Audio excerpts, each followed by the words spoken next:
We find, simply as a matter of fact, that our scientific inquiries point in one direction. Which is that there is an intelligent creator. Why should we eliminate that from discussion? Streng verboten? How come? Why? Streng verboten. Very good. What does streng verboten mean? Strongly forbidden. Strongly forbidden. You've got two possible hypotheses. You've got a wall through the middle of through your brain, in effect, through your thinking. You say, well, you can't consider anything on this side of the wall. Only hypotheses on this side of the wall are permissible for consideration. What about academic freedom? I mean, can't we just talk about this? Their reply is that science is not a democratic process. Oh, really? And that there is a consensus view. But wait a minute, we are to subscribe to But wait a second, but Darwin challenged the consensus view, and that's how we got Darwinism. If Darwin wanted to challenge the consensus today, how would he do it? Science isn't a hobby for rich aristocrats anymore. It's a multi-billion-dollar industry. And if you want a piece of the pie, you've got to be a good comrade. Scientific ideas. How we get them to you, the people. Every idea must be inspected to ensure that it is safe. All theories must pass through a series of checkpoints. First, the Academy. Getting a controversial theory through the Academy can be dangerous. Few people know this better than Congressman Mark Souder. He uncovered a targeted campaign led by individuals within the Smithsonian and the National Center for Science Education to destroy Dr. Sternberg's credibility. If you want peer reviews, if you want to be published, if you want to go to respected institutions, the core view does not tolerate dissent. There's kind of a, this is the way it is, and anybody who's a dissenter should be squashed. Are you gonna be on my side if I let you up? Sure, Chick, sure. I'm on your side. Just let me up. I'll do anything you say. Souder isn't the only one who has witnessed the Academy's tactics. Journalist Larry Witham has seen similar behavior during his 25 years of covering the evolution controversy.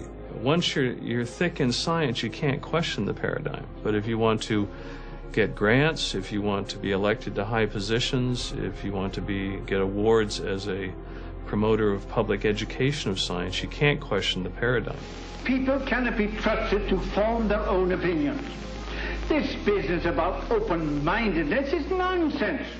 Why is the scientific establishment so afraid of free speech? There is this fear that if one aspect of a theory is closely scrutinized, there's going to be an unraveling. Who are you? Oh, I am the great and powerful Wizard of Oz. I interviewed dozens and dozens of scientists, and when they're amongst each other or talking to a journalist who they trust, they'll speak about, it's incredibly complex, or molecular biology is in a crisis. But publicly, they can't say that. Keeping a keen eye on the Academy are various watchdog organizations. Listen to Eugenie Scott of the National Center for Science Education.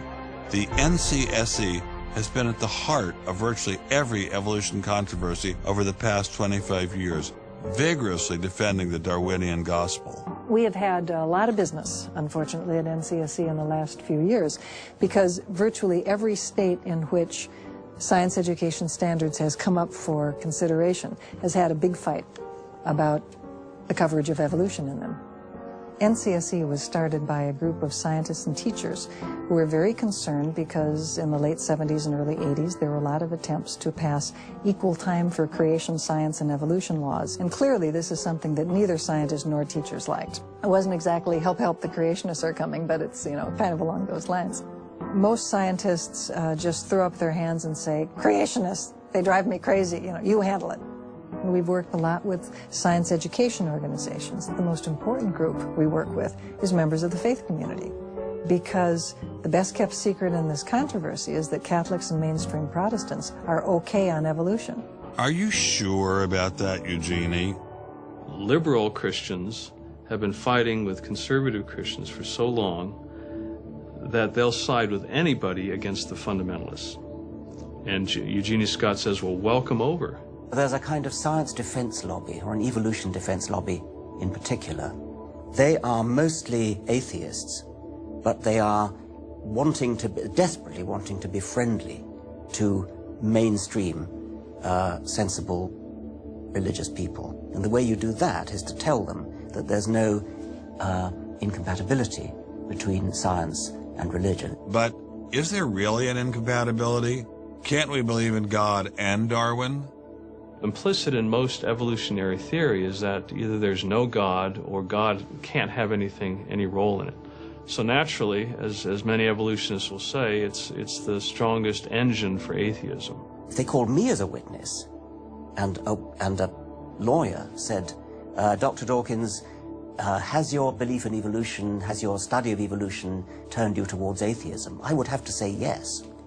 And that's the worst possible thing I could say for winning that court case. So people